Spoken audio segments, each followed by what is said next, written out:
Wise men say only fools rush in, but I can't help falling in love with you.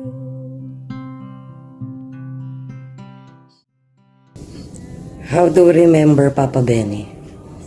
Kung titingnan ho namin simula nung bata po kami. Sila ang buong pamilya.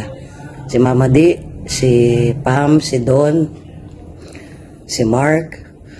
Kami ho magkakasama na pamilya. Siyempre si Bernard, si Vincent, si Cathy, si Nanay. Lahat ho ng labas ho namin, nandyan ho kami ho magkakasama. Tumayo siya bilang ama namin. Lalo na pag lumalabas kami, nagsuswimming kami, nag-out of town, siya ho nagturo sa amin paano lumangoy nung kabataan po namin. Kaya ho yung iba, nag-iisip kasi lagi namin kasama ang Palma family. Hindi ho namin maitatanggi kasi po nung panahon na si tatay may sakit, talagang hindi naman pwedeng wala kaming kasamang magmamaneho. Kaya po nandyan ho si Papa Benny, lagi hong nakagabay ho sa pamilya namin. Kaya kami po yung nagpapasalamat. Dahil lumaki kaming sabay-sabay nila Pam, nila Don, nila Mark. Kung titingnan nyo, ang dating pa nga ho talagang isang buong pamilya po kami. Sasakay ho kami sa isang sasakyan na magpatong-patong kami. Kung naaalala ho ni Mama Di, isang kotse lang po yun, pero kasya ho kami lahat. At pag nasa trabaho si tatay, kung naalala po namin bigla na lang ho kami dadaanan ni Tito Benny tsaka ni Mama Di. Dadalhin ho kami sa Luneta, ipapasyal ho kami. Yun ho yung naging alaala ho ni Papa Benny po sa amin. Napakabait po. Wala ka hong masasabi sa kanya.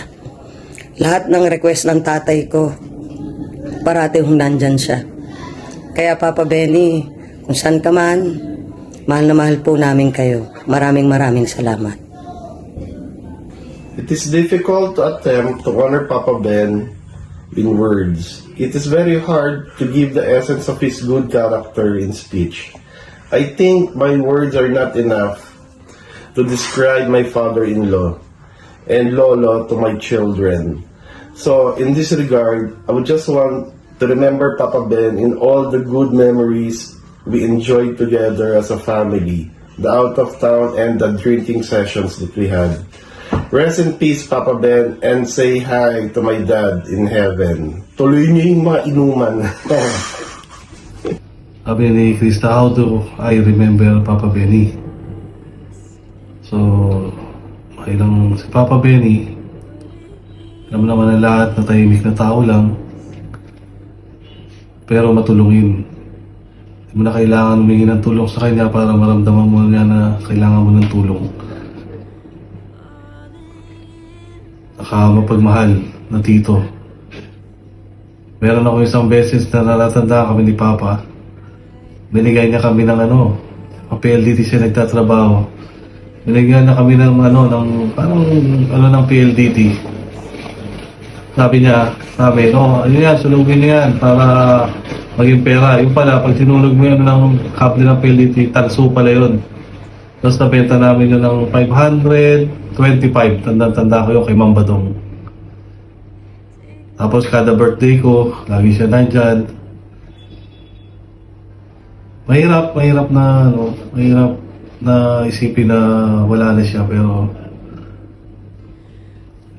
kita na tayo Papa Benny sa susunod na buhay. And I love you so much. Okay, knowing Papa Benny, siya yung godfather ng Guadalupe. Nirespeto ng lahat. Lahat na witness namin kung gaano siya igalang ng Guadalupe. From kamag-anak at mga kaibigan. Lalo na sa mga kapatid. Yung pagdisiplina at yung pagmamahal na tinuro niya. sa magkakapatid na namana naman naming mga pamangkin sa Palma Clan, na sana magpatuloy hanggang sa aming mga anak at mga kaapu-apuan. Ngayon, Papa Benny, isang mahiling magluto. Yan, just like Marlon na sadly wala na rin sa atin. Pareho sila ni Lonlon. Papa Benny magluto while nagsashot-shot ng konti. Adventurous. Yan, swimming, mountain climbing, and hiking, trekking. Yan, yung mga gusto ni Papa. Fishing. Yan yung huli niyang naging hobby dyan sa US. I remember nung nagpunta kami, Sagada and Banawe, Bontoc Province, Baguio. Yan, siguro mga 5 days kami doon. Sobrang saya niya. Nag-camping kami on top of the mountain. Nagluto na sobrang lamig sa tuktok. Sobrang saya niya. Natatandaan ko yung mga souvenirs na binili namin doon, binili niya. Dala pa rin niya dyan sa US. Ganun ka-memorable at ganun niya tinatreasure yung travel namin na yun. Papa Benny had a wonderful life. Well-spent life with loved ones. Sa lahat. Sobrang maasahan mo. Salamat, Pa Ben, sa paggabay mo sa amin.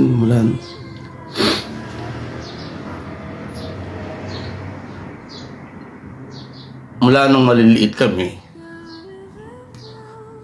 hanggang nagkaisip at nagsitanda.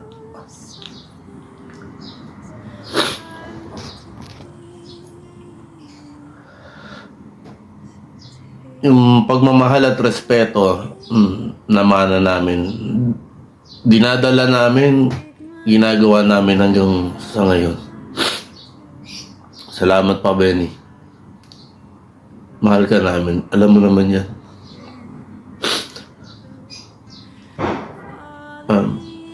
May you rest in peace, Pa Benny. Paalam. Hi everyone, this is Josh, the eldest son of Bame and Bambi. So, Papa Ben is someone I am very proud to call my grandfather. He is one of the most caring and thoughtful individuals that I am happy to be a part of the family with. Though there were times that, obviously given the distance, the physical interaction wasn't as much as compared to when we were kids. But at least through technology, we were able to call from time to time, the video calls with my mom and with Mama Lee to share the different mga kwento or yung mga highlights that we have ongoing in our lives.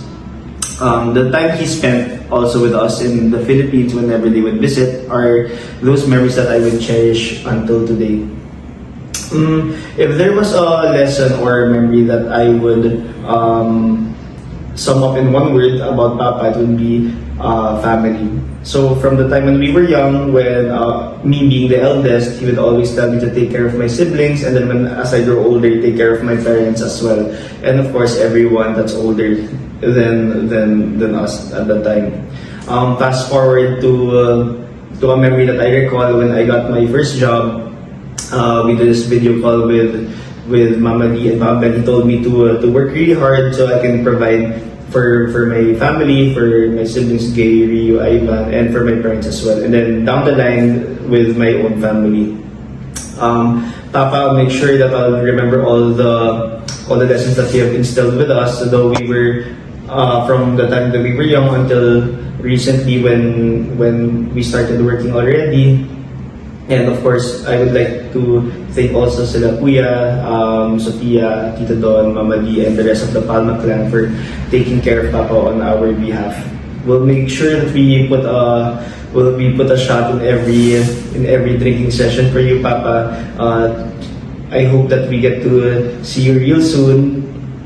And say hi to everyone and all the lolos and lolas there up in heaven. Love you. Bye-bye. Hey guys, this is Ivan. I'm the son of Pam and the grandson of Benjamin Palma. For as long as I could remember, Papa Ben has always been a supporter of my extracurricular activities, particularly in sports. Here, look at this. This is the baseball he gave to me back in maybe 10 years ago when I used to play baseball as a kid. So as soon as he found out that we played baseball, he gave me and my brother, a pair of mitts and this ball right here, which I've kept for a long time. He has always been the generous and supportive type of grandparent. I remember growing up when we used to go to their house in Guadalupe, entering the household, there was a lot of bowling trophies, and was always amazed by how many events he won. So I guess it inspired me a bit to try hard in the things that we enjoy. And then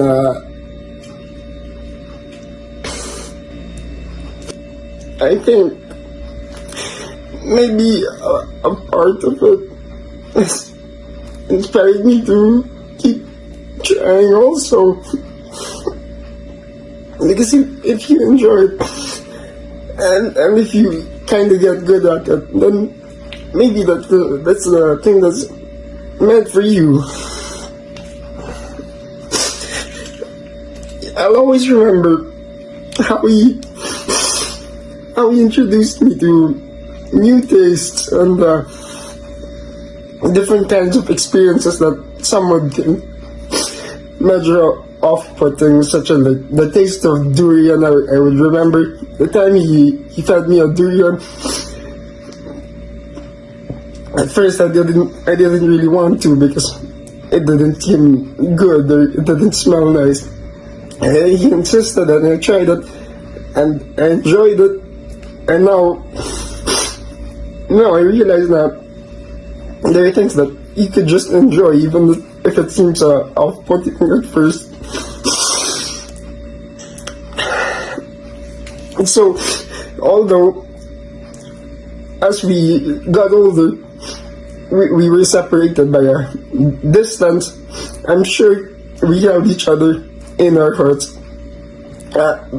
We held each other very close in our hearts. I will truly miss him dearly, and I love him very much. Okay. Hello everyone, it's Gea. So, Papa has always been such a great, loving, kind, patient person. Whenever he's here, we usually go to church, go to Lady of Manawag, go to Guadalupe, and then eat out afterwards. He always brings a warm energy around him and a great smile whenever I see him. He always brings such good presents around him. So,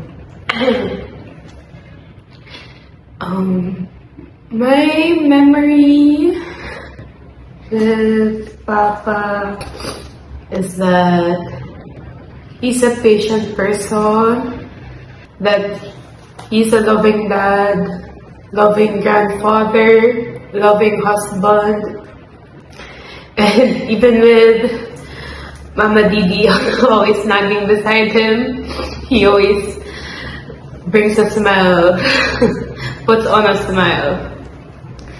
So thank you, Papa, for always being a great husband, a great father to my mom and to her siblings, and a great grandfather to everyone, to all your paws. Thank you for being so patient and wonderful. Your memory will forever be part of our lives. We love you. Hello everyone, my name is Ryu, the youngest son of Pam. I did not have a lot of memories that much because I was a bit too young to remember before they left. But I remember that Papa Ben was one of the kindest persons that I know. When I was little, I always used to hold his hand. It was a simple gesture, but for me it wasn't. I always felt safe being around him and loved. I wish that we could have met again, as we are older now. But I am also thankful that we are able to call him and Mama Didi from time to time with our mom. I'm also thankful for my other family members who are there, who took care of him and stayed by his side till the end. And I wish that we could have been there as well. We love you, Papa Ben, from all of us, and please watch over all of us. Hi everyone! Ang hirap nagawa ng video, especially saying goodbye. Yet here we are. Papa Benny, we love you so much. Natatandaan ko pa, nung birthday ni Lara, dalaga pa ako noon. Medyo bata-bata pa siya. Ikaw lang yung umattend ng birthday niya, di ba? Tapos that time, 1,000 pesos is a big amount. So sobrang hindi namin nakalimutan yon. And syempre, most especially, nung nawala si Papa. Ang hirap tanggapin din noon, kagaya ng ngayon. Pero marinig from you na nandyan ka pa, meant so much sa amin lahat. We love you so much. And please hug Papa for us. Pakigreet na rin kami ng happy birthday. Eternal rest grant to Benjamin Palma. May you rest in peace, Papa Benny. We love you. Love you. Si Kuya ay mabait, mapagmahal, matulungin, mabuting tao, at higit sa lahat ay makidiyos. Hindi ka rin nahihirapan, Kuya. Mahal na mahal ka namin. We will miss you. Pahinga ka na. We love you so much. Kuya Benny, paalam sa'yo. Maraming salamat sa naitulong mo sa amin. Mag-asawa at anak, magmula pa lang ng umpisa. Mamimiss ka namin. We love you. Rest in peace, Kuya Benny. Papa Ben, alam niyo na kung gaano namin kayo kamahal na mahal. Mamimiss namin kayo at sa maraming salamat po sa lahat. Papa Ben, makakapagpahinga ka na. Alam namin masaya ka na. Siyempre, mamimiss ka namin lahat. We love you so much. One of my greatest memories with Papa Ben was when he took me fishing in Newport Pier and taught me how to tie knots. From this day on, I use the same knots, and thank you, Papa Ben, for all the great memories of fishing. Thank you, Papa Benny. We'll miss you. Sama-sama kami lahat dito para magkaroon ng message na malaman niyo kung ano man ang naisin namin sa Papa Benny. Kuya. To our Papa Benny, ang naalala ko sa kanya dati yung pagiging good father niya, saka yung guidance sa aming magiging buhay. Yung mali pa ako, naalala ko pag wala kaming yung may pasalubong, binibigay niya kami ng mga kapatid. At two things yung binibigay niya ng payo sa aming magpipisa. Yan ang aming Papa Benny para sa akin. Sa amin naman, ang naalala namin na binawala Papa Ben sa amin ay yung, siguro hindi lahat alam to, na ang una namin hingi ng tulong ni Wawi bago kami nagpaalam kay Papa para may balak na kami magpakasal. Si Papa Ben talaga yung una namin pinag-usap. Tapos, may plano kami noon kung anong date, kung kailan namin sasabihin kay Papa, kasama siya. Pero nagulat kami kasi ang sabi niya sa akin, wag nang patagalin daw yung kaba ni Wawi. Ayaw niya nang matagal na mahirapan si Wawi, kaya biglaan siyang pumunta na lang doon one day. Tapos sabi niya, pumunta rin si Wawi kay Papa. Tapos yung pala, magpapaalam na kami, siya pa mismo yung kumausap kay Papa na ayusin lahat yung magiging wedding namin. So ganun ko namin, yun yung memory namin ni Wawi kay Papa Ben. Kasi talagang very supportive talaga siya. Tsaka napakamahinahon, nire-respect talaga siya ng lahat. Siya talaga yung kinikilala. Napakalawa kay Lolo. Kaya yun yung yung hindi namin makakalimutan mag-asawa kasi sa isang sabi lang namin kay Papa Benny, tulungan niya kaagad kami, inayos niya kaagad lahat ng dapat doon sa wedding namin, tapos nagbigay agad talaga siya ng advice. Kaya yun yung hindi namin makakalimutan kay Papa, bukod sa mga masasarap niyang luto, yung mga pagiging mahinahon niya, pagiging malambing niya, very sweet sa lahat. Saka hindi siya, gusto niya talaga lahat sama-sama. Kaya yun yung hindi namin makakalimutan kay Papa. Ganda po. Yeah, there's a lot of good memories kay Papa Ben. Pero, dati yung pinakatumatak sa akin, when I was 12 years old, kami magpipinsan, magbabakasyon, summer, doon sa Guadalupe. Then each of us, binibigyan niya ng tigo 100 pesos, which is malaki na yun. 12 years old pa lang kami. Then mag-ano daw kami, mega mall. Yun, so para makakain kami sa labas together with Kuya Mark and Ate Pam. So lahat kami sama-sama. Then pag uwi namin nun, meron pa kaming mga pagkain. And the best doon, bago kami mag-uwi sa kanya-kanyang bahay, mayroon lagi ang pabaong na kimchi. So, yun yung pinakatumatak sa amin lahat. Then, attitude Papa Benny, godfather talaga. So, siya yung isang sabi lang, lahat makikinig, lahat susunod, at walang nagdadalawang isip. Basta pag sinabi ni Papa Benny, that's it. So, yan yung Papa Benny na. Parang wala din natin siya nakita na galit. Wala tayong memory sa kanya na galit siya, sumimamot siya, wala talaga. So, yun yung aming talagang memory kay Papa. Sino ako na? Yung masasabi ko lang, okay na siya, nasa heaven na siya. At dalangin na lang natin kung ano nang naisip niyang gawin sa noon naging buhay pa siya. Kaya wag na natin siyang gampalain at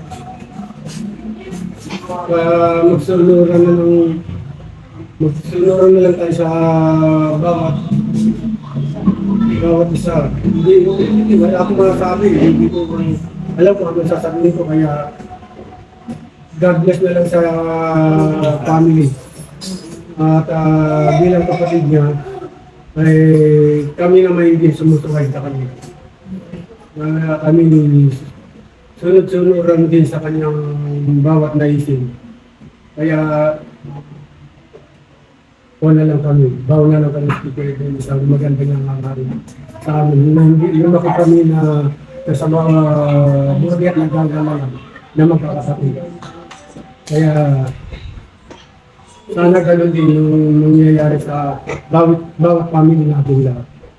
Salamat Papa Benny doon sa pagtuptok sa amin sa US. Salamat. Salamat. We love you. We miss you. Happy New Year. Happy New Year sa inyo. Rest in peace, Papa Benny. See you next episode, Papa Ben. Mama D, stay strong. We love you. Ate Pam, Ate Don, Sofia, Dwayne, Mark, at si Sol. Stay strong. Mahal kayo ni Papa Benny. Nandito naman kami. Okay. Kaya tuloy lang natin. God bless sa inyong lahat dyan. Hi all, my name is Diane and I'm the niece of Papa Benny. How do I remember Papa Ben? I have a lot of great memories of Papa Ben. One of that is every time we come visit SoCal, we would stop by sa bahay nila. And even if it's for a quick visit, you always see how excited he is, how happy he is for us, or to see us na nandoon, nabibisita sa kanila. Nung malakas pa siya, he would always prepare good food, and kahit yung simplest dish na gagawin niya, napakasarap nga naman talaga. And that's one thing we will miss about Papa. One thing that I admire from Papa Benny and Mama Diti also is how much they respect and they take care of each other. One time, I asked Papa Benny what is his advice to young couples like us to have a long-lasting relationship like them. And he simply answers, habaan niyo ang pasensya niyo. Pag may narinig kayong hindi niyo gusto, pasok lang sa isang tenga, labas lang sa kabila. This is an advice that we always hear sa lahat naman But true enough, silang dalawa ang nagpapatunay ng true meaning nun. Every time na sa sermonan ni Mama Didi si Papa Benny, ang isasagot lang ni Papa Ben, si Mercedita talaga, oh. Tapos nakasmile lang siya. And kahit naiinis siya, mafe-feel mo na love naman niya si Mama Didi. And same thing with Mama Didi. Sabi ko, sana tumanda kami na kagaya nila. Mama Didi, hindi ko man maalala ang buong medical history ni Alvin. Pero sana maalagaan ko siya ng kagaya ng pag-aalaga mo kay Papa Benny. So that's how I remember them. That's how I remember Papa Benny. Mama Didi and my cousins, tandaan nyo lang, nandito lang kami. Isang message nyo lang, I will always be here for you guys. Tawag lang or message lang kayo anytime. Papa Benny, I know you guys are having a grand party over there in heaven. We will miss you so much. And thank you for everything. Thank you for great memories. And may you rest in peace. I love you, Papa. Bye.